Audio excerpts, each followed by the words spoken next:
Hello and welcome to the Geeky Brummie podcast. I'm your host, Keith Bloomfield, and joining me this week I have Matt Lovell. Hello, Keith. Leigh Price. Hello. And our deposed host, Ryan Parrish. Hello, Keith. I thought we'd shake things up a little bit, have a move around. It's nice to have it occasionally. And this week's podcast, we'll be taking a look at what happened in D23, also at the latest Apple event, and we'll find out what geek thing has been entertaining us this week.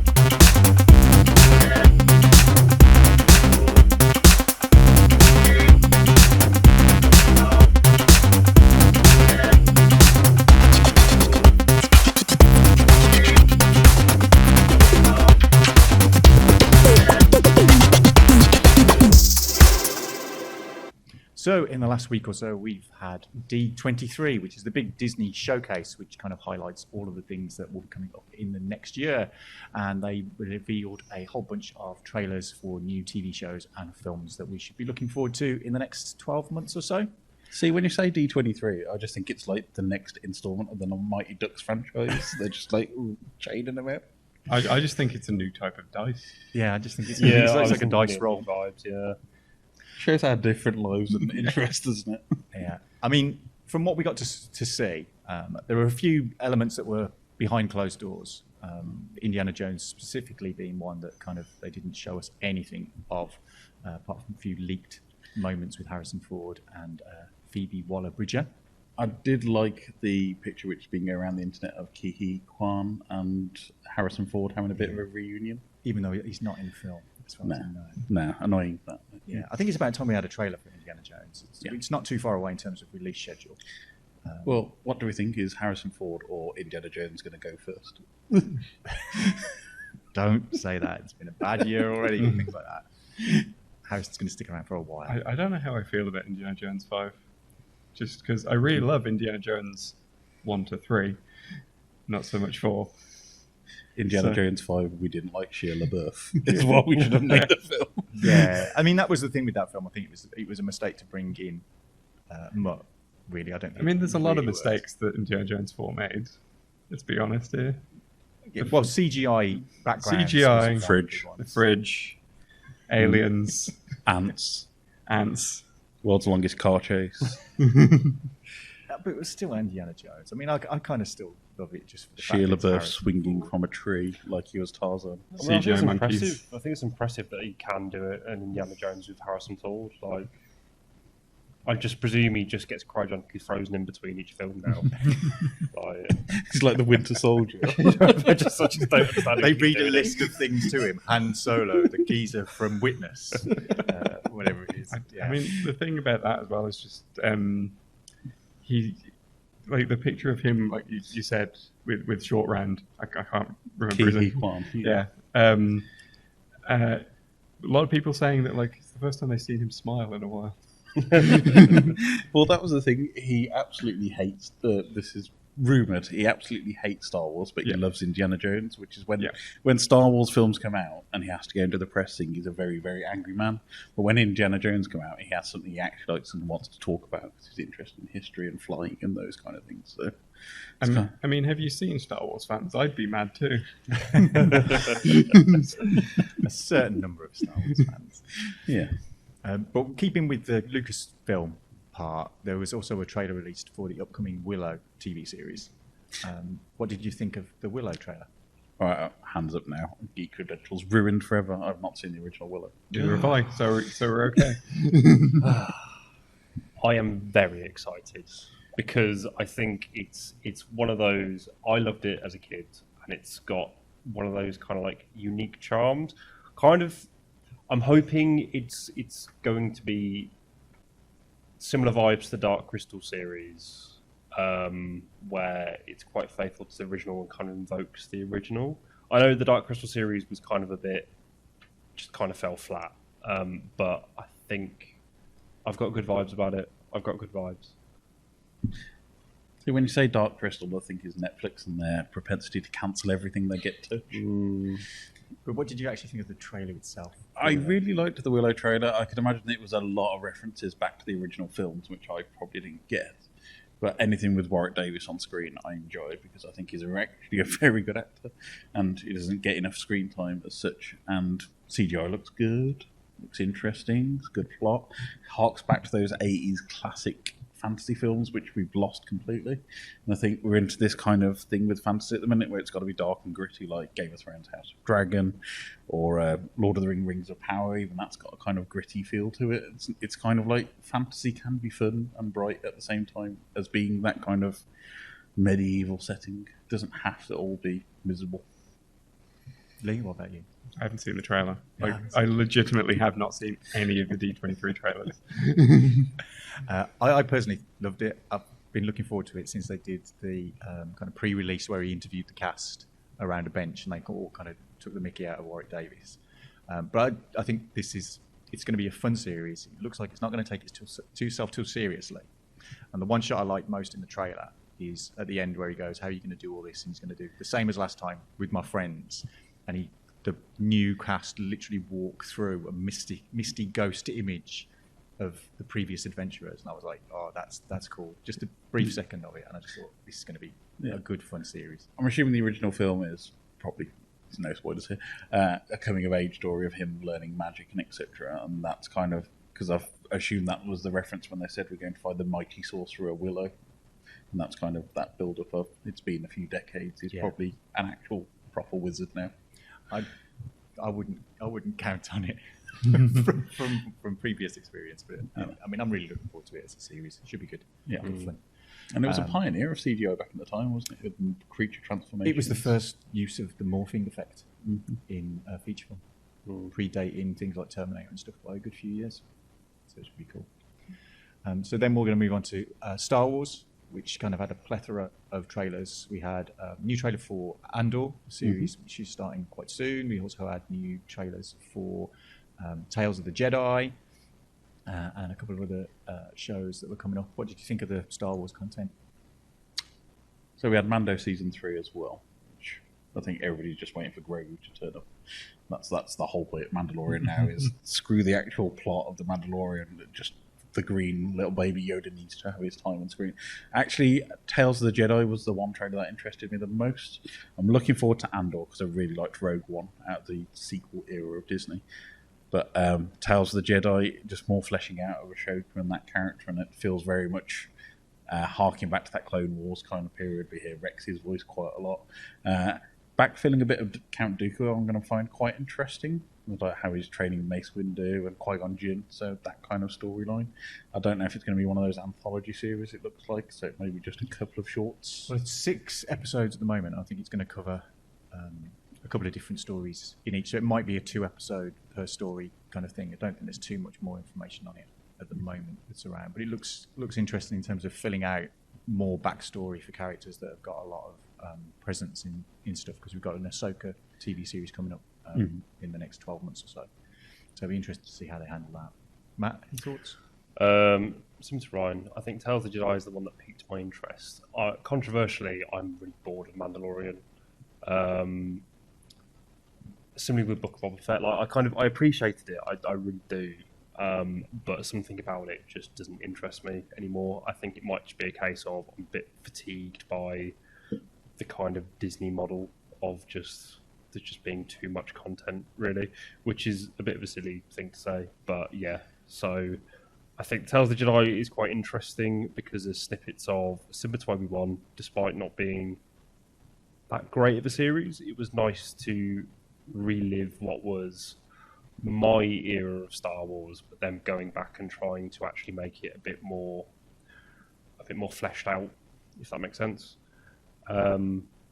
But Andor, I am also quite interested in, purely because, again, I really enjoyed Rogue One. I think it's actually, I still think Rogue One's the strongest Star Wars film we've had. So I'm quite excited for how they're going to do Andor and kind of the concepts they've got in that, which they brought into Rogue One, about fleshing out the middle ground between dark and light kind of thing. And actually the war is no one's really on the right side of it, and I thought that was just quite an interesting concept, so I hope they actually bring that more. And you did see a glimpse of that in the trailer.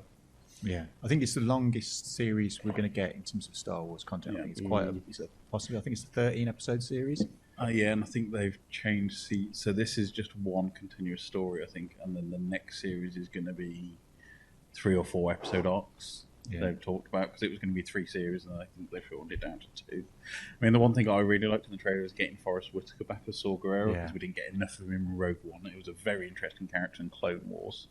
So learning a bit more about him and his version of resistance rather than the rebellion itself, and sitting outside of the Rebel Alliance.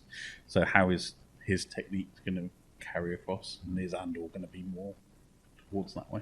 Yeah, I certainly like the aesthetics, again, kind of harking back to the Rogue One look, which I thought was the closest we've ever had to original Star Wars. And it's outside the volume as well, which I think has been really restrictive for Book of Boba Fett and Mandalorian, because it's just been the Tatooine set. Yeah, I think there's more actual on-location settings for this one, so it looks pretty good. But I think a lot of the Star Wars content looks really strong. I'm kind of quite happy with what we got Star Wars way coming out soon. It's quite good. We'll go into Marvel next in terms of some of the announcements that were made in that, partially not relating to what was done at the actual Marvel announcements that were so it wasn't much films. In the way of trailers, was there? It was more just, here's the cast. Here's more of a cast. Here's a slightly different cast for a different film. Yeah, it's tricky for the Disney stuff because we haven't got that many TV shows coming up at the moment in terms of that. It kind of heads into the films a little bit more. Yeah. So we haven't got too many TV series, certainly not on Disney Plus over the next 12 months as much. We've got the big one was Secret Invasion, which was kind of the only trailer really that we got in terms of the Marvel content. Great to see Samuel L. Jackson back as Nick Fury. Doesn't seem to be following the comics version of the story. I'll be interested to see how they kind of wheel that into the MCU. So really back them in the corner with Captain Marvel and changing the Skrulls from kind of a threat to kind of refugees. I think because of some of the clips that were in the trailer, there's obviously other Skrulls around, so I think it might be a different faction of Skrulls, and whether that's another faction that's more in conflict with the Kree. Because again, there's more references to the Kree kind of been hitting various TV shows. Ms. Marvel, had references to the Kree in terms of blue-skinned aliens buried amongst debris and stuff. So, but I wonder how they'll work it in. Because it would be kind of weird that half the Marvel cast that we've seen so far are actually all Skrull. Which would be kind of interesting. We saw a little bit of Colby Smulders as well. It's always nice to see. They completely forgot she existed, I think, for the last few Marvel films. Yeah, forgot how she met her mother. And then there was a few other announcements. We had some more trailers for Hocus Pocus, National Treasure, which I can't remember the subtitle of, but obviously it was... National Treasure, no Nick Cage this time. I was going to say, isn't it just National Treasure, Nick Cage is not in this one. Yeah. Other stuff happens. There's more things to be found. Yeah. Anything of interest in the other Disney announcements? Thunderbolts looks interesting. I know it's one close to your heart, Keith, but I think they've got a decent cast for this one. Bit of a mix. So we've got Florence Pugh, him from Stranger Things, David Harbour, Hellboy. Yeah, Hellboy's back. Who else have we got? So Hannah John Kamen's coming from the Ant-Man and the Wasp movie. Ghost, yeah. Yeah, Ghost. We've got Taskmaster in there, which a lot of people are still complaining about to this day from the Black Widow film. But it's quite an interesting mix of people. And of course, Sebastian Stan as Bucky as well. So, and the other version of Captain America, I completely forgot his name. US Agent. Yeah. It looks like it's an interest for Leigh. Leigh, I appreciate you. I know you hate this, and this is like the worst possible confluence of all the Marvel films coming into one show. But I don't know. I'm quite enjoying it. Oh, interesting to see how much darker they'll take it compared to the Avengers. Yeah, it could be used to set up quite a few different storylines. Be interested to see how it goes on. Anything for you, Matt? I mean, for me, it's just Hocus Pocus 2 all the way. I just lost my mind when I saw it, and also the teasers. There's going to be more musical numbers and everything else. It's brilliant. I just want more of the Sanderson sisters all day, every day.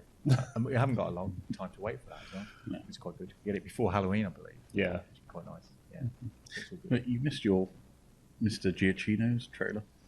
Well, I was saving that up for the end. Yeah, the other big announcement that they had was they did a kind of retro-looking trailer for Werewolf by Night, which is a kind of 70s-ish Marvel comic where Marvel had a lot of the kind of horror heroes. So obviously, Dracula's been kicking around the Marvel universe for a long time, but they also have various other monsters. Man-Thing is another one. Marvel have got a new book coming out soon. It's got Werewolf by Night in Man-Thing, full of other of their horror characters. But it just looked ridiculous and hilarious. And Michael Giacchino is one of my favourite composers. He's done a lot of great work for Star Trek, Pixar, Disney with Star Wars. What I will say about Werewolf by Night is that every time I hear that, seeing that name, I thought it was a World of Darkness thing. Because you've got Werewolf is one of the World of Darkness systems, and I think there's like an actual game of Vampire online, which is called LA by Night. So it just kind of all got smushed together. I'm just like, is this a World of Darkness thing? No, it's a Marvel thing. Could it be the first Marvel thing you're interested in? No. No. Will Morbius turn up in a crossover? No. No. Let's put that to bed. Morbius is not. But Keith, it's Morbin time. I think it's actually on streaming now, isn't it? Release the extended cut. Justice for Morbius. I still love when they re-released it because of the memes, and then still no one went to see it. I loved the petition following the second Crash and Burn release, which when we were all busy that weekend, can you re-release it? Well, it's good to see that Matt Smith managed to kind of get out of that and get a good role in House of the Dragon. So, good on Matt Smith to recover from it. But, Jared Leto can just park his car somewhere else, as far as I'm concerned. Especially when he keeps on getting his name attached to Tron. Yeah. Hello, Disney. Let me just say, I take this opportunity as we have a podcast platform to Jared Leto in Tron. I know you're bringing out a new game, but if you're thinking about a film, and I did like the previous Tron film, Tron Legacy was great, but no to Jared Leto. Just no to Jared Leto in anything. As far as I'm concerned, the only times that Jared Leto have been good is him playing a drug addict and a victim of a psychopath. I wouldn't disagree there. So my wife would have words because he's in one of her favourite TV shows of all time. Very early TV show. Her from Homeland, first TV show, US release only. Name escapes me. Cut this bit out. What? Claire Danes? Claire Danes, yeah, it was her first TV show. The cool one in the school? Yeah. Yeah, I wish I could remember the name of that. He was the love interest in that. Was he? Yeah. Well, I'd completely forgotten about that, so that's how good an actor he is. Well, he was a bit of a wet lettuce in that. Because Wilson Cruz was in that, and I know Wilson Cruz, and I know Claire Danes. Yep. So Jared Leto's like the other third big character in that. He was the third imaginary character that we all forgot about because he's terrible. Just go and play with 30 Seconds to Mars. just not even. Just go and do music, then Keith, and ignore it on just, Spotify. Just be in all the sequels to How to Gucci. That's cool. You can. That's the only whole way genre you can do. The only way they can make Tron worse is putting Hans Zimmer on the soundtrack for you, isn't it? Go from Daft Punk to Hans Zimmer. No, that's just cruel. Is this what you've allowed me to host this week? So you can just say horrible things to me about Hans Zimmer and Jared Leto. Great present. We can recut Tron Legacy with just Hans Zimmer soundtrack. Whoa! Just big horns going off all over. Daft Punk soundtrack. Just overlay the Pirates of the Caribbean soundtrack at really inappropriate moment. Right. We'll bring our D23 roundup to an end at that point. So don't forget Disney. No to Jared Leto. Just no. We'll be back in a few minutes. We won't be back in a few minutes. What is this? It's not. We've not got advertisements. I mean, if you're listening on Mixcloud, we'll be back in a few minutes. Yeah, we'll be good. Yeah. Or if suddenly we've managed to get 20,000 new YouTube viewers, we'll be back after this ad for Grammarly. So Keith lied. We aren't done with D23 because there was also the Disney Game Showcase, which was part of it, and that's why I'm sitting here now, because we're just confusing you all. So, not a lot of actual big announcements at the Game Showcase. There were a few, but the vast majority of it was like mobile games, which not a lot of people are interested in. But we did get a couple of big things. I think Keith did hint at the new Tron game that's been announced from Biffle Games, who are the people who did Thomas Was Alone, the Subsurface Circular game, volume as well. Those games, very sort of well respected indie studio. They also did the John Wick Hex game as well. I was thinking, how the hell is this going to work with Tron Legacy? Thomas was alone, and Tron Legacy doesn't really merge in my head. It's a lot more like the circular games, so Subsurface Circular. I think there's another one which also has circular in the title, which are basically visual novels. Well, I think those were kind of text adventures, but they had like 3D models and stuff going on around them. So it's very narrative-driven sort of game. I haven't really looked into it a lot, but I've seen a lot of. I follow Mike Bithell on Twitter, and he's been talking a lot about how excited he is that he was able to do a Tron game. Yeah, it's an interesting choice to do a visual novel. Mm-hmm. Considering they've done nothing with that franchise for, 10 years? Yeah, longer, I think, since the Uprising TV show. Yeah, so they've kind of just farmed it out. I think it was 10 years last year because they re-released the vinyl soundtrack. Great soundtrack. I think a big part of this is just Mike Bithell just approached Disney and just like, I want to make a Tron game. Please let me make a Tron game. Can I have one of these franchises that you don't care about anymore? Come on, you've got some spare. You've got lots. It's funny, as someone who listens to like the Play, Watch, Listen podcast, which he's on, and for weeks and months he's been saying like, I'm working on something really exciting and I cannot say a word about it, and now we know what it is. So there's that one. There's also Disney Illusion Island, which is a Switch exclusive platform game starring the sort of main cartoon characters. It's got Mickey, Donald, Goofy, and Minnie. It looks interesting, very kind of unusual art style as well. Sort of very, very cartoony art style. A lot of jagged angles. A lot more jagged angles than I expected, to be honest.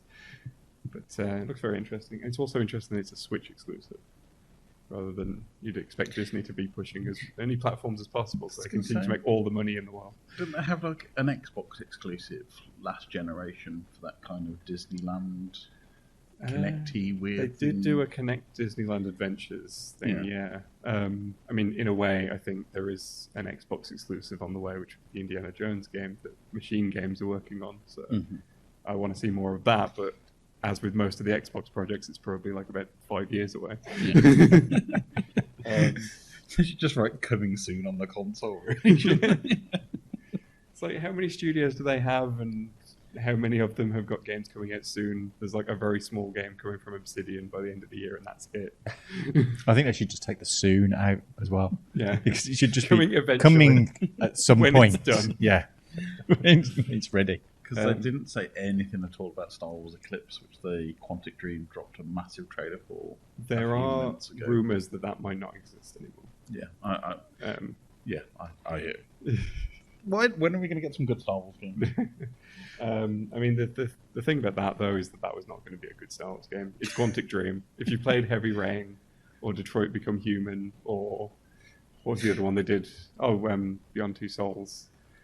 They were all the same game. They are basically the same game, but the problem with them is that David Cage can't write a storyline to save his life. I mean, they had a whole explanation for why Ethan Mars in Heavy Rain had a connection to the killer, and then they wrote it out because it took up too much time. It's like, well, you've just left a massive plot hole in there.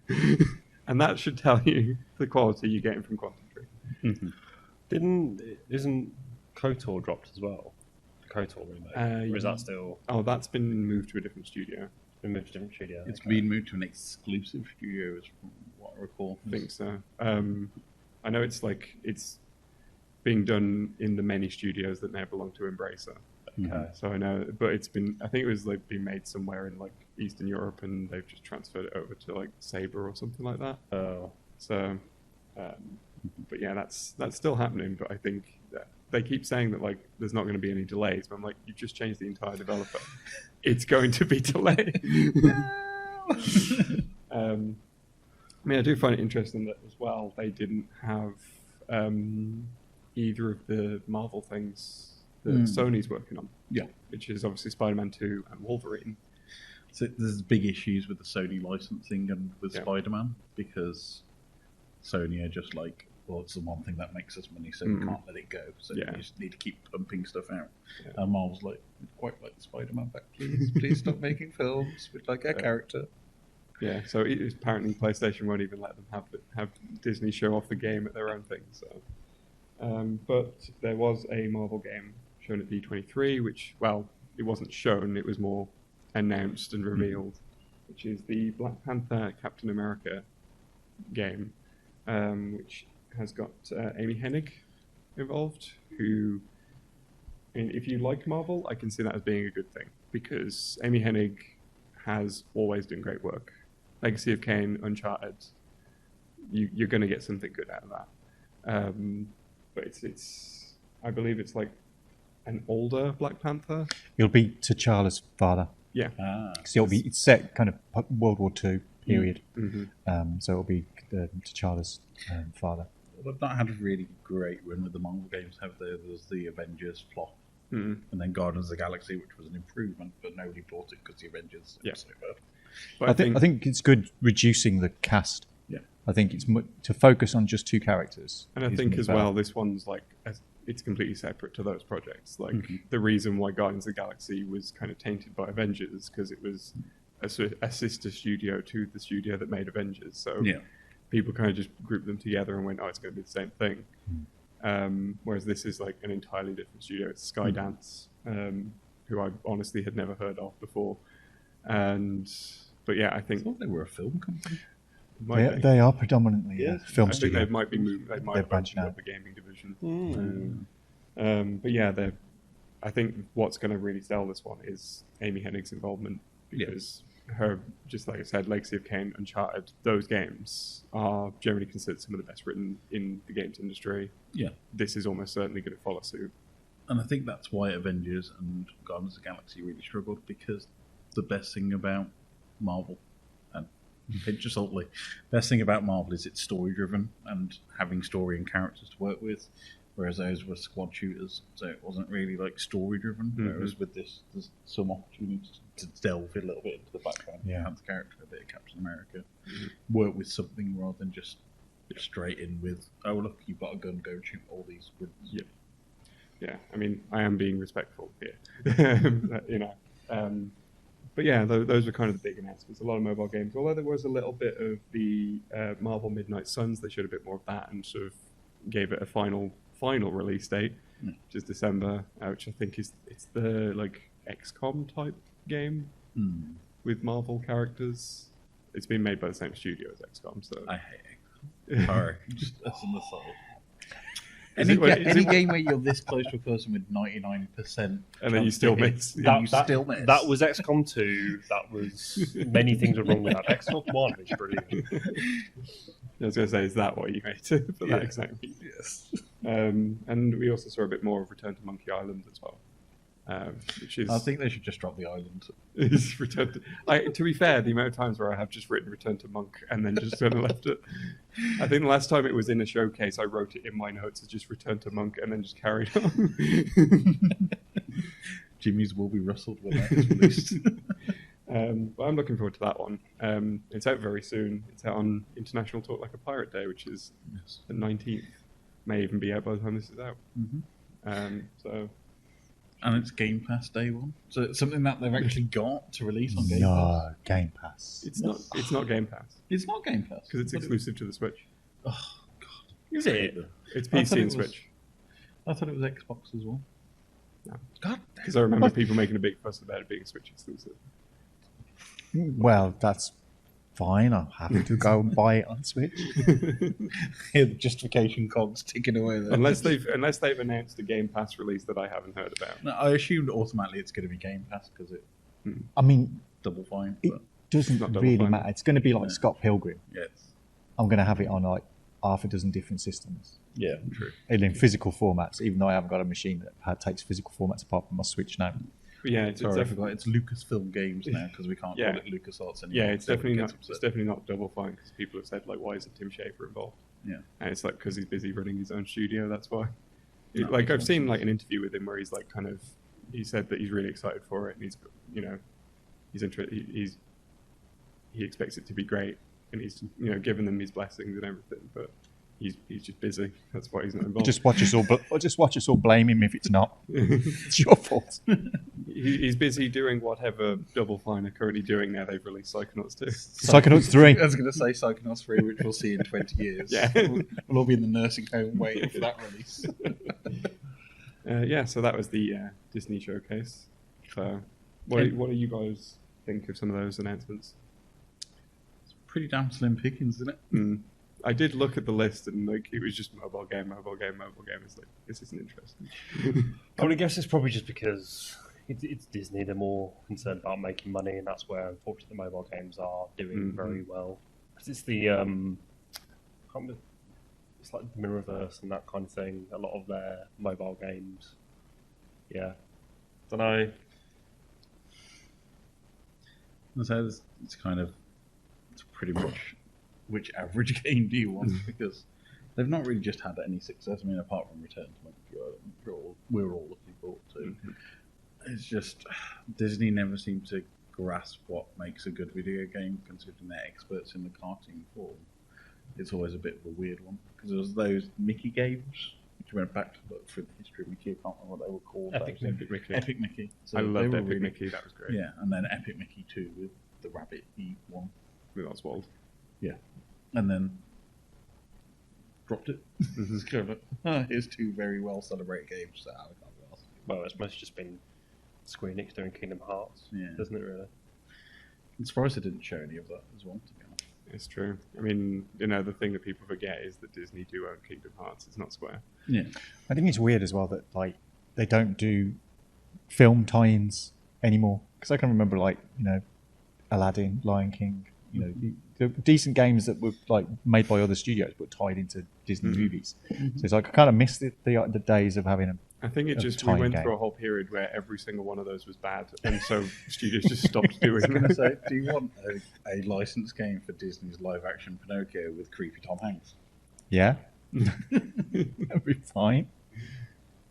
Yeah, I'm kind of looking forward to the Tron game, just because it looks a bit different and a bit weird, and didn't seem to be kind of like action orientated and light cycles. Yeah. That it seemed to be a bit more story driven, which I'm kind of intrigued, because there was so much left unsaid in Legacy in terms of what was going on with Clue and the IOs and all the rest of it. So there's a lot of lore in the Tronverse that I'd quite like to see him explored. And the enthusiasm of the developer is kind of like, I mean, if you're this buzzed about it, it's like it's got to be halfway decent. Yeah. And I think not chasing something graphically impressive is a good move. And I think it'll let the story stand by itself. Yeah, I was kind of hoping for like another Castle of Illusion or something, because I used to love those games. Yeah, because even though they had a platformer, it doesn't look like Castle of Illusion. Yeah, and that's what I mean. Like when I first saw the description, I was there being like, "Oh my god, is this like a Castle of Illusion thing?" And it's just not. It even has Illusion in the title. Yeah, and I think they could have. I think that's where they could really find a market, because the whole cutesy sort of like indie platformer kind of style, I think, would really suit Disney well, or a Disney skin of Smash Bros. Basically. A Disney What, you mean Smash Sora? Sora is in Smash Bros. I was half expecting either A live service announced game, or B, go into the Warner Brothers kind of Disney multiverse kind of game. Where you have Captain America. I'm surprised that Disney haven't decided to copy multiverse and just try and upstage Warner Brothers. I mean, they could just resurrect the Disney Toys to Life. Infinity. Yeah, I kind of dug Infinity in terms of what it was doing with the gameplay style. That you had a Star Wars game, you had a Tron game, and there was user-built levels. And I think removing the Toys to Life element of that, I'd still play those games. They were pretty solid games. I think that's the problem. I think the Toys to Life thing just crashed and burned. Yeah. Because it was like you had to buy all these expensive toys and people just gave up on it. For like all of it, it was you had Skylanders and you had the Lego one as well. And I know that Ubisoft released their like Spaceship One like right as it was dying, which was the best timing. For But I'd still drop 15 to 20 quid for little short. They did the little Star Wars. If it's like elements. Don't tell them that. Don't tell them. If it's the concept of like lots of different worlds that all kind of fit together in the same way, but you remove the toys, I think that is a sort of live service thing that they could do. But because you can imagine like the Smash Bros. Style version of that, where you could have a Star Wars stage, a Disney stage, a Marvel stage, etc. Yeah. Very underwhelmed. yeah, it is kind of interesting because I think the first time they've done like a dedicated game showcase, and the fact that there's only like a couple of big announcements definitely felt a bit weird, And big announcements is like very air quotey because none of them really, like you said, the kind of. I think the Captain America one is the big one. Yeah. But even that was like, it exists. We don't have a trailer. Here's a bit of artwork. Yeah, we don't have a trailer. We don't have anything. It exists. Yeah, I think it was missing that kind of where we tried it, but the Apple kind of and one more thing kind of thing, and something big dropping. It was just kind of. I mean, I compare it to like the Nintendo Direct that happened right before we recorded this, which had basically just constant announcements. Yeah. I mean, I'm just still reeling from the fact that Fatal Frame 4 is getting an official English release, but Yeah, I mean, something for everyone there, and I think that this Disney one didn't quite live up to that. And it's not like other games companies haven't gone, here's a games trailer of footage that will never be in the game. Yeah. But, it'll get you excited about it. Hashtag ingrained cinematic. I think it's always the usual. Yeah, it's always what is it? Like not in-game footage or something. Yeah. I don't know. I expected more considering how much money they have shoved in their pockets. Yeah. So, Disney Game Showcase, a little bit underwhelming. That's the conclusion we can all take away. In recent weeks, we've also had the latest Apple Far Out event, which took place a couple of weeks ago, which introduced the new iPhone, the new Apple Watch, and a couple of other Apple-related bits and pieces. Interestingly, it went on for an hour and a half. Kind of didn't say an awful lot about anything. Kind of banged on about cameras and fall detection, I think, was one of the things that it was doing, and being able to communicate with satellites. You almost make it sound like an Apple product, Keith, of lots of talking with 6-year-old features. Well, pretending it's new. You will all know I'm an Apple advocate. I do like the Apple infrastructure for my own kind of workflow in terms of doing things between devices, laptop to phone to iPad. The peripherals, I'm not an Apple Watch person personally, mostly because I do things with my hands, and so it would end up getting scratched and bashed, and I'm not prepared to drop £800 on a watch that's going to do what is so funny about I do things with my hands.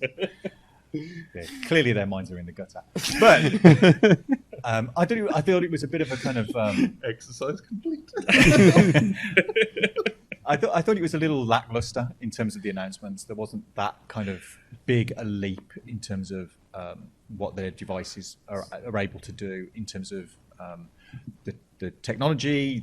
I think the iOS itself, the release of iOS 16, which people should be able to download now, was quite good. There's a lot of interesting things going on with that. Again, it's kind of playing catch up a little bit with what Android users have been used to for the last couple of years.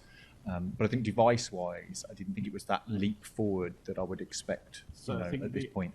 Only major change from the 13 to the 14 is getting rid of the notch and swapping it for what they're terming as the pill, which is basically the punch hole. It's dynamic island. Yes. So it becomes a live element of the screen, so things and notifications will take place there. Punch hole camera. But you can't get rid of those. It's better than a folding one with a crease down the middle. Samsung, what the hell are you doing? What's going on with that? But I think a lot of people were shocked that they're not even upgrading the processor in the main iPhone 14. It's only the Pro that's getting the processor upgrade. Yeah, the 14 Pro and the 14 Pro Max. And they've got rid of the Mini as well. I mean, a lot of people loved the iPhone 13 Mini because it was back to that kind of not a massive device in your pocket anymore. So, why is there a Pro and a Pro Max? Bigger. You get the 14 and the 14 bigger size. 14 One's a 6.1 and one's a 6.7. they've only got the 2 lenses. And then you go into the Pro series, which is the 6.1 Pro and 6.71 Pro, which is bigger. Again, you get the additional lens. And I think in the Pro series, it gives you that 2 times view as well. So you get the kind of ultra wide, the wide. So you've got a little bit more kind of in terms of what your camera can do. But again, I find most people don't really take advantage of the technology that is in their phones. It's like, they're either playing Candy Crush or taking selfies. I mean, I think there's an upgrade to the front-facing camera again on this iteration. So the problem is, Apple, in the US market especially, are just competing with themselves. They've got over 50% of the market share in the US. So, and that's why they're very.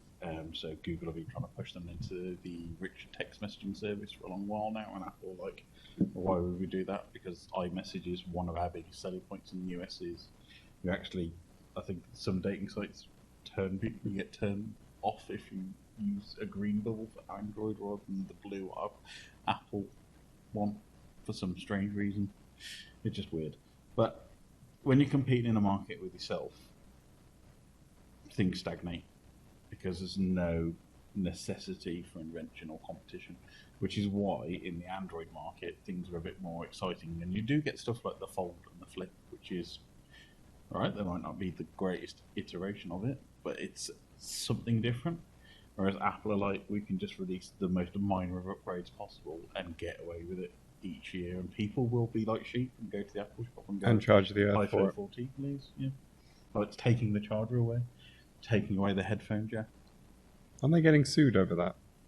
In Brazil, they have been sued about the taking away of the charger. Yeah, that was it. And I think it's $2.5 million or something like that. And it was basically like, start selling them with chargers again. Yeah, bricks. Yeah. That's pretty much what it is. But the rumour was for this version, which I'm surprised I didn't do, was that we're actually going to look at taking away the charging jack completely and have it wireless charging only. So there's no ports on it, basically, apart from the speakers.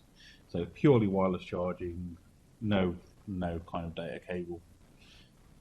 And that's something they could possibly do with the next iteration. It has been rumored for quite a while, because then they don't have to comply with the USB-C law in Europe, which EU's been pushing for a long time. Is every single phone should have a standardized charger, which is Lightning is basically, it was a good at the time, but now USB-C has superseded it by quite some margin, and Apple is still clinging on to keep that proprietary zone for themselves. Yeah, I think taking away all the ports, I think you do need a data port. I wouldn't rely on. Well, we know battery wireless lasts 2 to 3 years max. Yeah. So it's just another way to turn it into a more disposable item again. Yeah, but I mean, I'm okay with disposable items, but not one that costs £1,000. Mm-hmm. You can't. The annual turnaround of phones is ridiculous. I don't think that's a sustainable model to be. And they're renewing moving a phone. to eSIM on these iPhones as well, so you don't even have a SIM card slot. Yeah. So it's, again, another port taken away. Yeah. You can't swap your SIM card, you're stuck with whatever eSIM that you're on. Yeah. But the one thing that did interest me, actually, there was the Apple Watch 8 Ultra, I think it was. Yeah, the Ultra. Mainly because the pricing, it's £900, so it's the same price as an Apple iPhone now to get an Apple Watch Ultra to go along with it. It's got some new funky features. I think the main funky feature was we can tell if you're in a car accident, which Apple were very happy about. Which was, if you're in a car accident, you'll ring the emergency services for you. I mean, there's definite some functionality being swapped out because of Roe versus Wade in the US. So there's something around that.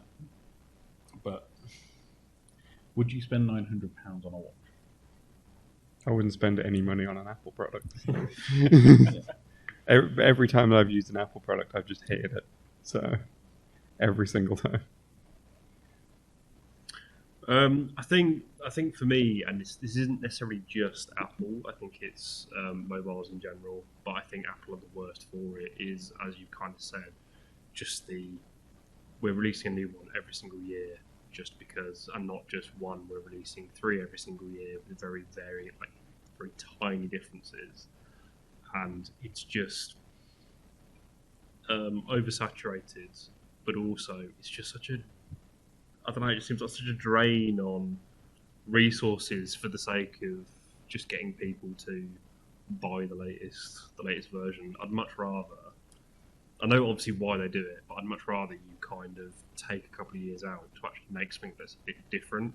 And I think Ryan made a really good point of, the fold stuff isn't great, but back in obviously the early days when you had part of the choice of buying a phone was this one's a slidey one, this one's a flippy one, this one comes in a bag, and now it's literally just uniform. And I think Apple's very good at that kind of uniformity, and they've kind of, in a way, taken a step back because they're being less innovative, I think, because there's no real competition in their market, per se. So what you're saying is make phones weird again? Yeah. I mean, if you even think back to their old slogan, which was "Think Different," Yes. It's now they've come round and they're on Think exactly the same. diametrically opposed. Think to their marginally own- marginally upgraded. Think SKU. Think how we can slice the same apple 30 different ways to make sure that we get in as much revenue out of this as possible. And it's that, and I kind of feel like, obviously, I get it from a commercial point of view. It's quite smart. You buy the Apple product, you're then tied into Apple, and all your products work better if they're all Apple branded. But then, obviously, as a developer and innovator, you've got a lot less to work with because there's less reason to innovate per se, I guess. And it even spills over to their desktop line of PC, so they've moved everything to their M1, M1 Max, M2 processors. Again, perfectly understandable because they want that vertical integration. They want to own the product stack from top to bottom. Of you'll buy our processor, our RAM, our SD, and so nothing's user upgradable in them now. They RAM soldered on. Can't even get the SSDs because they've taken the controller chip off the SSD and moved it as part of the M1 chip, so you can't use that. The security features are coded so your SSD matches that processor and that RAM, so even if you got somebody to desolder it and put a new one in, it wouldn't work. So it's kind of everything's proprietary, everything's controlled by them, from purchase to service to sale, and I feel like this is a rant. I'm trying not to make it a rant, but they're so against user functionality, user upgradability. It is, you will do this in Apple's way, or you won't do it at all, and go and play Android. Yeah, I think that's a good point. I think for most users though, they don't care because they just want it to work. I think some of the camera functionality that they're bringing in, there's more image stabilization, which looks pretty good. So if you're a mobile filmmaker, there's a lot of interesting things that are going on in Pixel. There. I mean, they keep it up. Yeah, but it's the kind of software, because I'm into a kind of workflow that works well for me, from iPad to laptop to whatever it is. I think the biggest issue still is battery time. The watch, I use a digital watch which has a week-long battery between charges. I couldn't imagine having to charge my watch every single day. They have added in low power modes, various things which can give you up to 36 hours of usage. The same with the actual phones themselves. But I think battery we need technology, 1,000 cycles. That's 3 years. It's dead. Yeah. In the bin. Next one. But it's I think batteries is a big issue in terms of resources and energy. I mean, I think a lot of people are going to start to look at like, what have I got switched on in my house a lot of the times, and it's going to be, I'm charging this, I'm charging that, I'm charging the other. So I think that is going to start to, people are going to think, do I really need to be charging my phone for 2 hours every single day? Do I need to be charging my watch for another 45 minutes to an hour every single day? You know, it's not going to be huge amounts of energy, but that is going to mount up over the course of a couple of years if you're doing it week in, week out. So I think something has to change in terms of battery usage, and making bigger phones to get bigger batteries in isn't really the best way to go about it. But I think, again, what you were saying about innovation and the idea that when Steve Jobs came back to Apple from working at Next, the idea was, we will do something different. We will change the face of computing. We will change the face of mobile communications. And when you think of how seismically the introduction of the Apple phone changed the phone market. I'm going to say, because that wasn't even the first phone with iTunes one, because it was that terrible Motorola, I think it was back in the Motorola Rocker, I think it was called, Yeah. which had iTunes on, which was your standard candy bar with buttons. Yeah. And when the iPhone came out, that was truly revolutionary because it was the first phone with just a touchscreen and one button on it. Well, introduction of apps, the way the entire computing market the beer changed. app, the lightsaber. I still don't understand. But there was that brief time because I was at uni when it was like you were either BlackBerry or iPhone. I still don't understand how BlackBerry ever competed, to be honest. Because it was looking back on it, it was. Well, it was the messenger thing Yeah, I was on gonna say, BlackBerry. it was It was the the first messenger, instant yeah. messaging service. Do you not remember your BlackBerry pen, Stephen? You remember your BlackBerry pen, Matt? I didn't have a BlackBerry. I still had a Nokia 3310 because I was super cool. Yeah, I went from a 3310 to an iPhone eventually, Yeah. but I didn't join iPhone until it was 3GS, BBM, possibly. BBM. I think was the first iPhone I picked up. But I would like to see, at some point, some massive shift. They won't. The thing they'll do is in 3 or 4 years' time is they'll bring out a foldable phone when the screen technology is there and pretend it's revolutionary and that nobody else has done it before. Yeah. Because that is Apple's modus operandi. They take features that have been out and been standardized elsewhere for 2 to 3 years and then pretend like it's brand new. Because it's the first time on iPhone. I keep looking at TV shows for like where mobile communication is going to go next, because there used to be a TV show called Earth Final Conflict. It was a Gene Roddenberry thing, and they had it was like a little tube, and it had a little mobile screen that was kind of coming out. And I think recently in The Expanse, it was a transparent screen, but things would come off it. Yeah, and I kind of like that. And it's like, come on, Apple, do this thing where it's just like something that when I drop it, like 2 inches, and it breaks. I mean, I've seen plenty of people explain why transparent phone in general is a bad idea, because you'll be able to see what people are looking at from the other side. That's fine. That would stop certain, people in Parliament looking at things they shouldn't. Tractors, Tractors, yeah. Tractors and cats. But do you want everyone to see your tractors, Keith? They can, I don't want people to see my tractors. well, maybe there's a way around it. So it's from the back, it's slightly One-way pixelated. mirrors. One-way mirror. It's like one-way mirrors. But yeah, I'd kind of like to see something change. You won't get innovation. They've got over 50% of the market, and they'll bleed you for every single penny first before they have to move on to the next feature. Yeah. What I was going to say, so when they do eventually bring out their foldable phone, what are they going to call it? What do we think? The You say it now. iPhone. The iPhone. Your fault. iPhone? No, I don't know, because I'm thinking like iPaper or something like that. Oh god, yeah, it would The be. iPaper. Oh look, it folds like a piece of A4. it doesn't roll off the tongue, though. iKnob. I know. Just one big knob. Because it's like literally everything else is alliterative, isn't it? It's iPhone, iPad. Apple Watch though doesn't have the IB. iPappers. I just think they'll just stick with iPhone and it'll just fold. And that'll be iPhone the thing. Next or something like that. iPhone creased. iPhone Chris. Yeah. It'll be something terrible, won't it? It'll be iFold but with a PH. There you go. That's it. That's the answer. Well, Coming soon to an Apple device near you. Yeah. The iFold. iPhone Curve, maybe? no, No, curves are BlackBerry. bad. BlackBerry Curve. BlackBerry Curve. Oh yeah. Yeah, it's not a good idea. Yeah, I think generally what we're saying is we're not that impressed with the latest Apple iterations of various devices. I A couple of do interesting find it technology interesting things. that you're being vastly outnumbered by 3 people who don't like Apple. Yeah, Very but that's fine. It's a hill I'm prepared to die on. So if you wanted to sell us an iPhone today, we'll go full Jordan Belfort. Sell us your phone. I certainly wouldn't sell you one for £1,000. That would be my first thing. I would drastically reduce the cost of the phones themselves, and I would probably, just go. It's good. It's a good product. It's fine. You don't need to tinker with it. When was the last time you hacked your phone? Did you ever? When was the last time you actually took your it's phone not even apart? about. It's and not did even something about with it? hacking my phone. It's about being able to actually use it. When I've used iTunes and Macs, everything that I've tried to do, it's got in its own way every single time. And that's why I don't like Apple products, because it's like everything's got to look nice before it's functional. Whereas Android phones and Windows, will just work. Well, I The thing agree to disagree with that.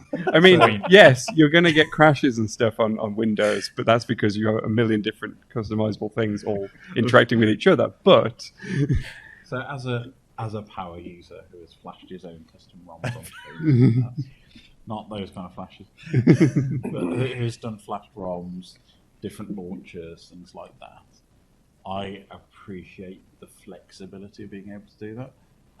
So I think no phones since the iPhone 10 have been able to be jailbroken, because Apple have just beefed up their kind of, no, you can't play with this as much as possible. Yeah.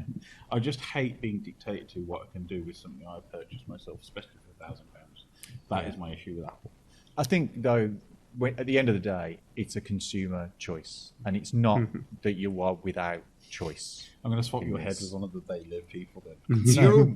But I mean, you have the Google, you have the Samsung, there is Nokia's out there, so you have consumer choice, and I think the thing that with Apple is that people tend to get them because they want to look cool, and it's like we want to be in with the cool kids, and I think that they do good things in some instances, they do some bad things in some instances. I'm but I going to think save the environment by charging you £40 for a phone charger.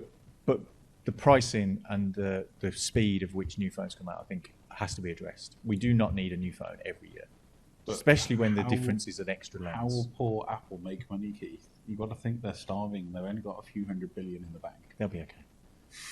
They'll be okay. They'll be okay.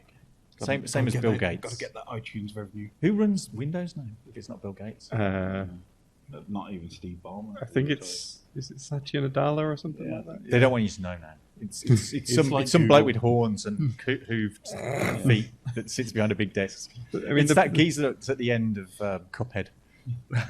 Instead of the guy who sounds like... what's his face? What's the really squeaky voice guy? Squeaky voice. Hello, it's me, Tim. I'm trying to think. The guy who runs Windows is Robert De Niro in Angel Heart. Sits behind a desk eating eggs with really long Well, I'll nails. go with Apple being Al Pacino in that terrible... What was that devil film? With Keanu Reeves. Yeah, we won't talk about that. But yeah. So there you go, Apple. We've descended to talking about Al Pacino and Robert De Niro. So do better, Apple, is what we want to see from you in the future. But yeah, I don't think I'll be rushing out to get an iPhone 14 unless somebody offers me one for free, in which case I'll be like, yeah, okay, that's fine. You can have that. We'll all have our own flavour of Android, I think. Yeah. You can do your Android peanut butter operating system. I will stick with my Galaxy. Thank you very much. Android Galaxy Note. Android Mr. Peanut Butter. Well, what is it? A Naked or something? A new phone where it literally is modular. Yes. I've seen recently. So there is the Nothing phone. The which Nothing, is yeah. a thing. There is the free phone, which is Not free. No, the fair phone. Yeah. And I think there was a modular concept, but it didn't really go that far because everybody was like, well, "This is just too expensive to keep swapping the module though." Yeah. But talking of modular stuff, framework laptop is definitely worth your time if you are caring about right to repair and repairability and being able to swap out and upgrade stuff. Check them out. They come to the UK soonish. Yeah. Cool. If anybody out there has any thoughts on the whole iPhone versus other phones controversies and whether there is something that will get you to buy an iPhone 14 over any other model, just drop us a note and tell us why you choose to spend $1,000. Just tell us Quid. why. Just why. General, why? It's fine. So we just think that Apple needs to just do more. Think different, Apple. So now we're going to move on to what geek thing has been tickling our fancy in the past few weeks. And so in this section, I'm going to ask each member of the team to just let us know what thing has been geeking them out over the past couple of weeks. And I'm going to start with Matt. Matt, what has been your geek thing? For me, I reinstalled Middle-earth: Shadow of Mordor and was getting really into that because I started watching Rings of Power and then I just kind of got into a bit of a Lord of the Rings vibe, a Middle-earth vibe. and I never finished it the first time round, so I thought now is the best time, and I am really, really enjoying it. The formula does get a little bit tired after a while, but this time round I've started like reading all of the additional lore and that kind of thing, rather than just skipping through it all just to get rid of the notifications. And it a really, really good job. And kind of watching Rings of Power as well, there is a little bit of crossover, and there's a little bit more sort of like context and world building, which kind of complements Shadow of Mordor. So yes, that is my one geeky thing. Because in my head, that's still kind of a modernish game with because the Nemesis system was kind of revolutionary, and then they patented it, so no one else can use it. Which is a shame. 2014, I think it was out. Yeah. That's almost 10 years ago. Mm-hmm. Does that mean you're going to play the sequel at some point? I am going to play the sequel at some point. It's a bit of a shame because obviously it had the whole loot box drama, and then I think the whole thing just kind of soured completely, and then Warner Brothers lose the rights? Yeah. So it's a shame, but I will be playing it because I heard it was still quite good. I heard the combat mechanics were improved, and they kind of went in their own way rather than doing a bit of an Assassin's Creed / Arkham Asylum style. Because is it Embrace Group or the Lord of the Rings? They bought Middle-earth Enterprises, yeah. They've bought like everything like the past couple of months. It's absurd. I mean, don't worry, we've got that Gollum game. Nasty fat. I always trust a game that goes from a fixed release date to TBA. That's always a good sign. What's a temperature? I must admit, I did quite enjoy a lot of the Lord of the Rings games that got put out up until Shadow of Mordor. And I kind of liked Shadow of Mordor, but I just didn't have the time to put into it. So I kind of played it for a little while, but then didn't really make the best of it because it just seemed to be a bit of a draw on time. I just didn't have enough time to kind of really make the best of it. I wish I had. I really enjoyed what I played of it. I was the same. I never finished it, but I'm one of the worst people who like puts everything to easy mode, and actually having to read about the weaknesses of people just put me off because it's like I just want to beat him with my sword. That's all I'm here for. Yeah, I mean, and to be honest, I am normally that kind of person, but I thought I'd make a conscious effort to actually play it properly, and I do enjoy it. And I think I'm a bit, when it comes to sandboxes, I'm a bit bad because I get bored really, really quickly. But I'm also incredibly OCD, so having all those missions and like fetch quests and stuff just stresses me out because I don't want to do them, but I don't want them on my map either. But Shadow of Mordor mixed it up enough where you'd just be running around and you'd be passing things. You'd do it like a laundry list, so I'd feel a lot more productive doing it. So yeah, I would definitely recommend it. There's definitely a point in every sandbox game where like I see all those markers and I'm like, I want to do them, but I can no longer be bothered. I don't care.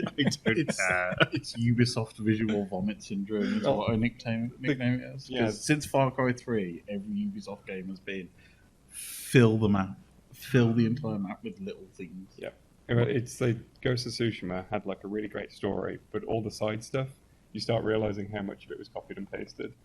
So I just kind of just gave up and just carried on like the main missions, and enjoyed it a lot more at that point. Horizon kind of went the same way earlier this year as well. Yeah. And so does the Nemesis system still feel kind of fresh? Honestly, yeah, it really does. And I think the bit that people tend to forget is not just how you affect the orc hierarchy, but how they all do the infighting as well, which I think it just adds that more of a dynamic to it as well. It keeps it all fresh. And on the rare occasion you do get really, really cocky and die to one, and then they get really, really, really hard, and then it does become fun because you are literally there being like, okay, I really, really, really need to kill you now. Because they start popping up at the worst time, and you can't kill them. But I think that's what made that game interesting.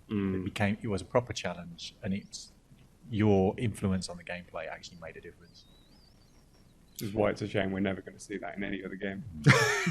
Because they they painted it. Look at this really interesting game mechanic. No.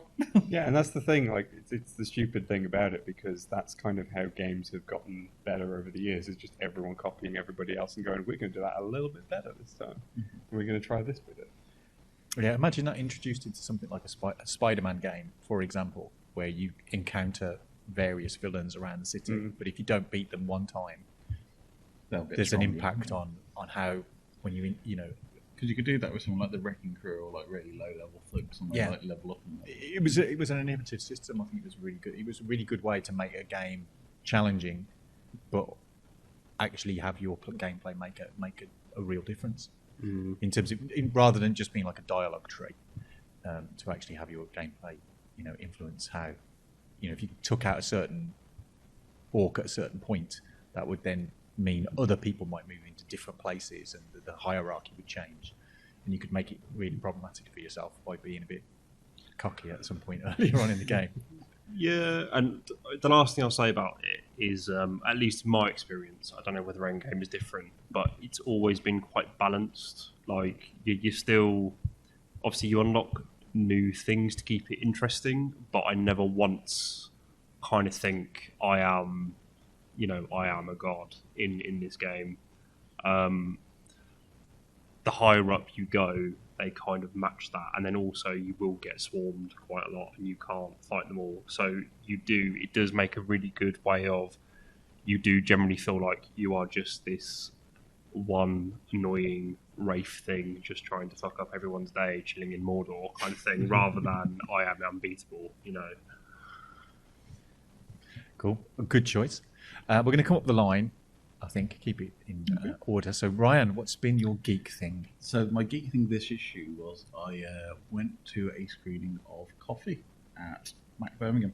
So Mac is the Midlands Arts Centre, not too far away from this beautiful venue we were in at the day. But Pam Grier did a Q&A post the screening of Coffy. So if you've not heard of Coffy, it is a blaxploitation movie from the 1970s.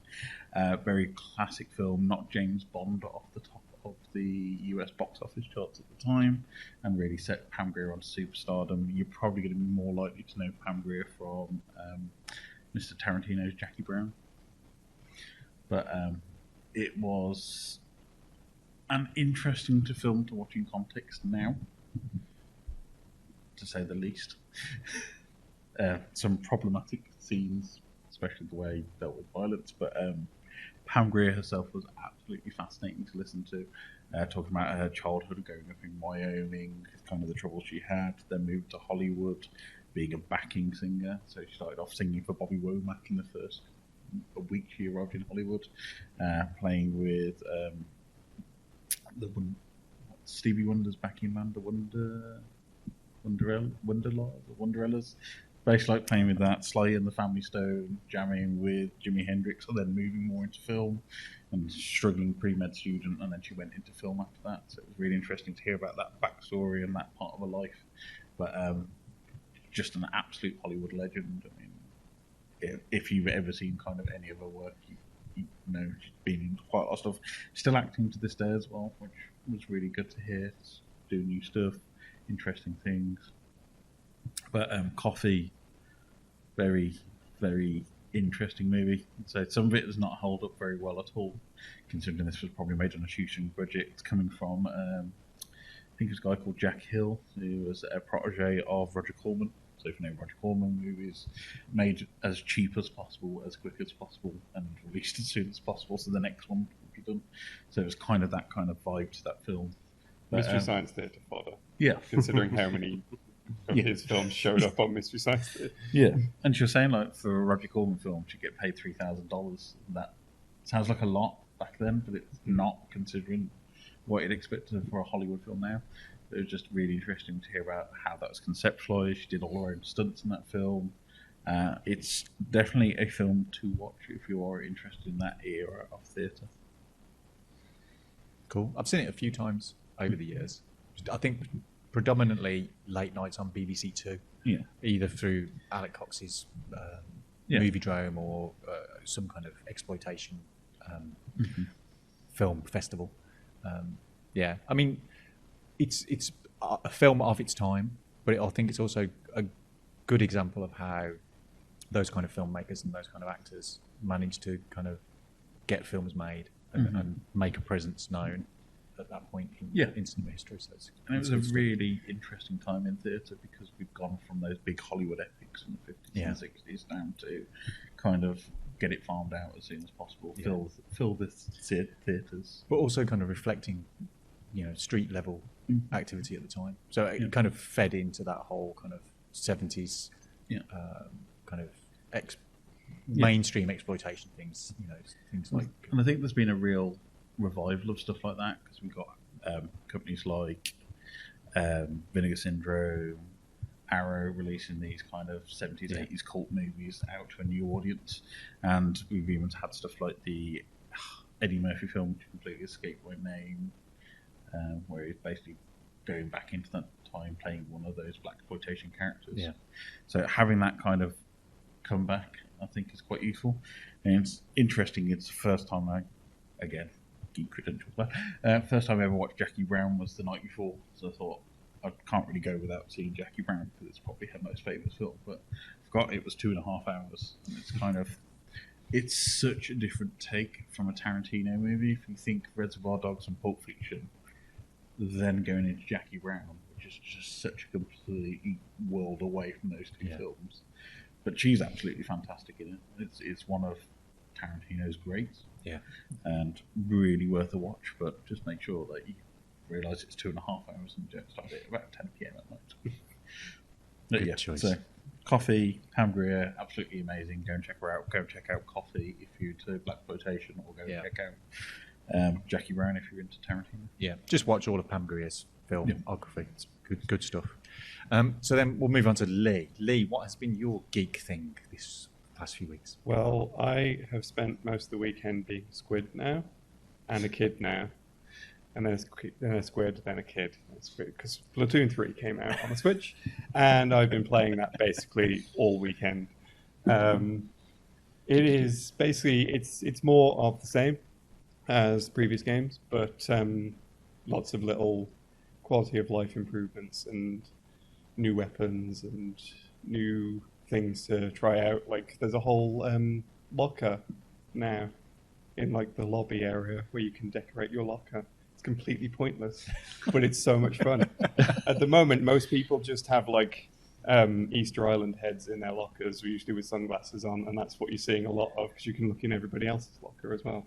I heard it was the fastest selling game of all time in Japan, beating out Animal Crossing New Horizons. Yeah, wow. It is absolutely interesting when you have a look at the full top 20 because it's dominated by 4 franchises. Yeah. It's Dragon Quest, Final Fantasy, Monster Hunter, and Pokemon, and then you've got Splatoon 3 at the top, and it's so out of place, and no one knows how this happened.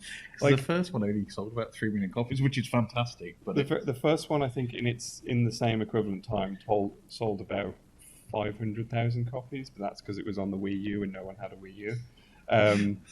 I was one of the few people who did, so I was one of those people. But well, obviously not in Japan, but the fact that it's like 3.4 million now is ridiculous impressive. But it is a good game, and that sheer number of players is certainly why I've not had any trouble getting into matchmaking over the weekend. Does it make matchmaking easier? Because I know that's one of the big kind of problems with Nintendo as a service. Their online isn't great. There's been a couple of communication errors that have occurred here and there, but for the most part, it's actually really, really quick.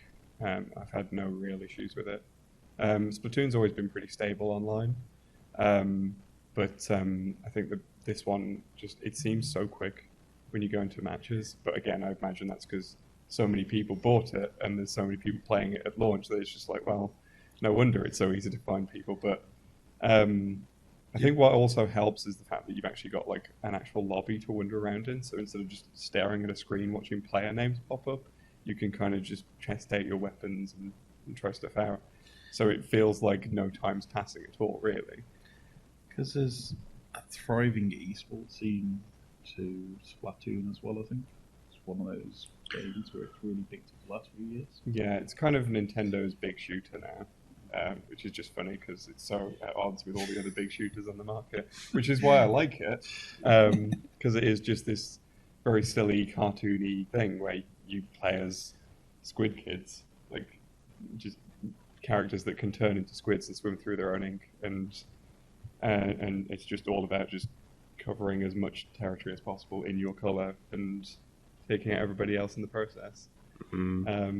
It's just so different to like kind of your typical deathmatch type games where you go around killing everyone on the map. So, I've never played a Splatoon game myself. I did quite like. There was a game called Da Blob a few years back, which I quite liked, which was a similar kind of back in the day. yeah, which was that idea of like turning something a different color by bouncing around. But what's a typical game of Splatoon involve, or what's it like? So the main mode is turf war. So the idea is that you have to cover the map in your ink, in your color ink, as much as possible versus the other team. And there's like 2 teams of 4. You can splat other players, so they have to go and respawn. But it's not ultimately about like a deathmatch thing. It is basically just trying to take as much territory as possible by just spraying ink everywhere with the various different weapons that you've got. You've got different types of weapons, so you've got your things which are very much like paintball guns, and then you've got buckets, which you can just slosh a whole load of water, a whole load of ink across the floor. You've got like the rollers, where you can just push the roller along and cover area that way. You've got, I think the new ones, you've got like a bow and arrow, which fires explosive arrows. So like they'll hit. You've got it fires 3 arrows at once, and if you charge them up, they will explode and create more A lot of ink. Yep. And then you've got the Splatana, is also a new one. Which is I like it. Which is an ink sword, but it's also a windscreen wiper. Just a massive windscreen wiper that they wield like a sword. It's great. And yeah, it's just about like gaining territory and that sort of thing. Is there any campaign? Is there any solo player? Yeah, all of the games have had like a distinct single player campaign. I've been playing through the one for this one, which is they've advertised it as the Return of the Mammalians. Because obviously this is set in a world where marine life has basically taken over Earth and is now the dominant species. But this is like threatening fuzzy creatures returning. And it's basically just a series of challenges. And it's actually really good if you're sort of a new time player to jump into the single player campaign, because each level kind of teaches you something new about the mechanics. It gives you a different weapon to play with, a different special, different sub-weapon and all this sort of thing, and some are about movement. So how do you move through ink? How do you move up walls and that sort of thing? So it's a really good little campaign, and they're usually quite short. But I've been enjoying Splatoon 3's campaign a lot. It's very silly.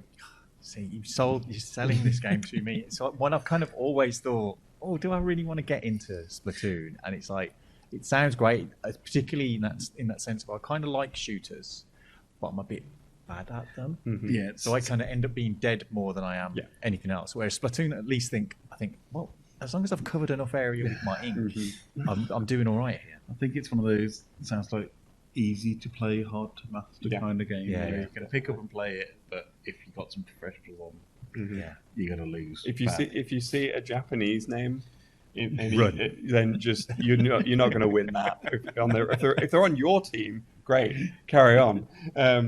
But if anything's written in hiragana or katakana, just run away. Nope.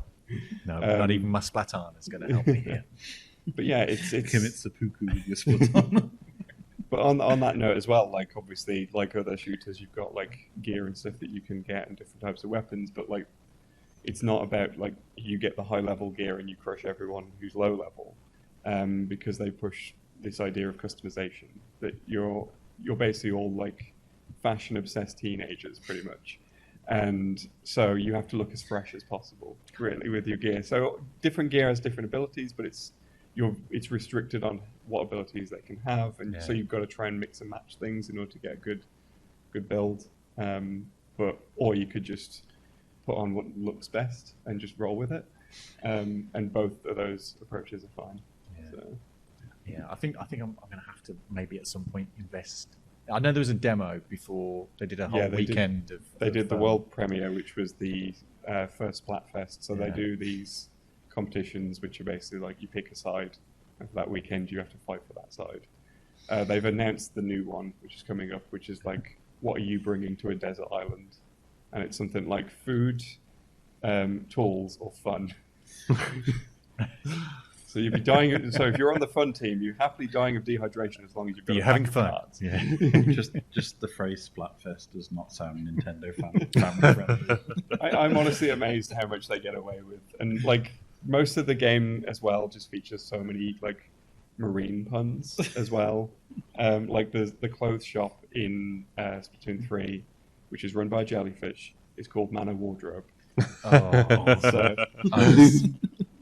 yeah, I'm gonna have to go to a game shop and get this. it's so, and I'm really enjoying Splatoon 3. They've really like added a whole lot of quality of life things, like the news announcements when the stage rotations. In past games, that would get interrupted. You get interrupted constantly by like the idols who sort of do the news. They'd come in and be like, "Okay, here are the new stages." Whereas in this one, they've finally given you an option to like put it in the corner of the screen and carry on just doing what you want to do, like go shopping or something. Is there any kind of local player options? If you've got 4 people in a room, could you play Splatoon on a split screen type thing with 4 players? I believe there is like a specific co-op mode, but like the main modes are only online. Okay. Is it worth picking up 1 and 2? I mean, if you've got a Wii U, then Splatoon. But if you haven't got a Wii U, don't get Splatoon 1. I didn't know if they'd done a Switch re-release. No. They do that with pretty much most Wii U games. Yeah. I think has been. I think it's basically just been Will replaced. anybody be playing Splatoon 1 still? If you've got Splatoon 3? I actually loaded it up like a couple of years ago. Like it was after Splatoon 2 had released. And I still got into matches. So I'm like, people are still apparently playing Splatoon 1. Still those Splatfests going on. Yeah. They don't have the Splatfest though, unfortunately. No Splatfest for you. Just whatever kind of splat you like, there's one for you out there. That's kind of cool. I think you've sold Splatoon 3 to me, which is But yeah, I bad. think this is definitely a point to jump into if you're new to it. So. Cool. How about yourself, Keith? What you been geeking out over? My geek thing over the past few weeks is something that I discovered during lockdown when it aired on E4. And I'd watched various iterations of this particular show before and not been a big fan. They were a bit kind of boring and I wasn't particularly impressed with them. But I've become an absolute hardcore fan of Lego Masters Australia. It's introduced by an Australian comedian called Hamish Blake, and his co-host is a Lego builder called Ryan the Brickman McNaught.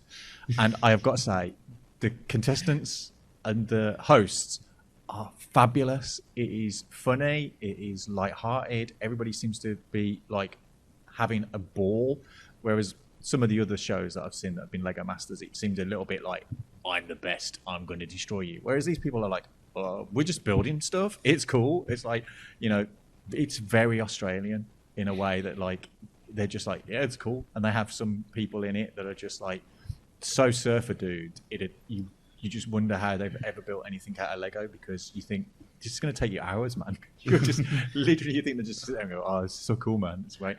But I love it. And this is the 3rd season that's airing on E4 at the moment, which we are behind because this aired in Australia in 2021 and they've had a new season already, which we haven't had. They also had a Christmas special at the end of last year, which we haven't had yet. So E4, what are you doing? I need my new Lego Masters Australia. It takes a long time for the episodes to come all the way from yeah, Australia. it's by road. Yeah.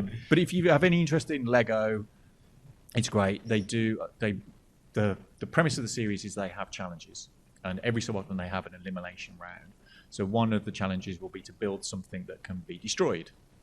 So they had ones that they built castles, and they had a cannonball, which was a bowling ball that destroyed them, and it had to be spectacular. They've built stuff in snow globes. They've built stuff underwater. They've built stuff that has to be suspended upside down. So it's quite challenging technically in terms of building Lego.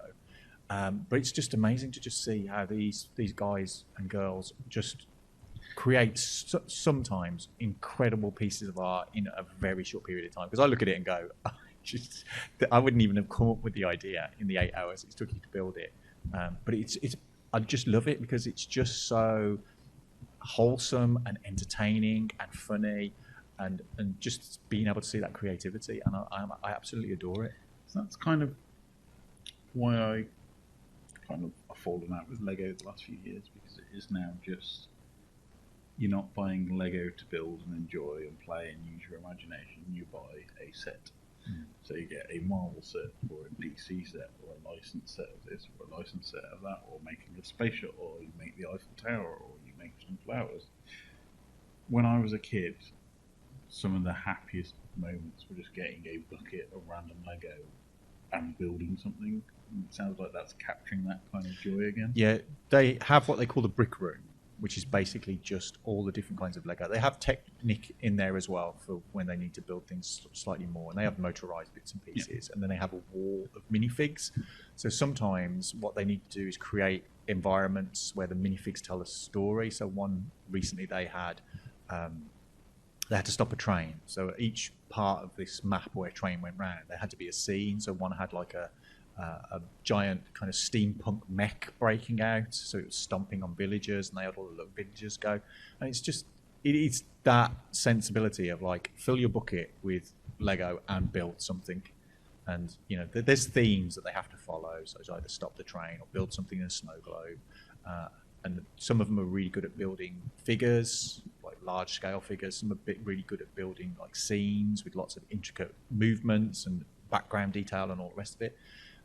But literally from scratch, sometimes it takes them a long time. They have challenges can last from 12 hours, 4 hours, 8 hours, or whatever it is. But it's just amazing to see them build these things, and you just think, oh my god, this is just so incredible, and I love it. So there you go. So if you want to check out our Geek things, it's Shadow of Mordor, the first one, Pam Grier in Coffy, Splatoon 3, get your Splatfest on. And if you can find it on E4, you'll also find it on all 4. Go and check it out, the latest season of Lego Masters Australia.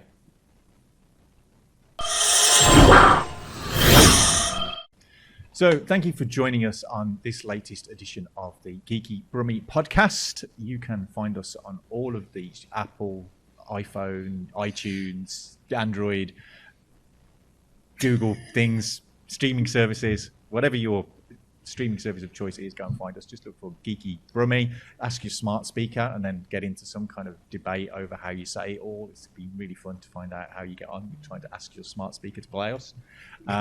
You can like, subscribe, turn on notifications, all of those other things that all the other YouTubers and all the people say. Just go and, just hit that notification bell, whatever that means.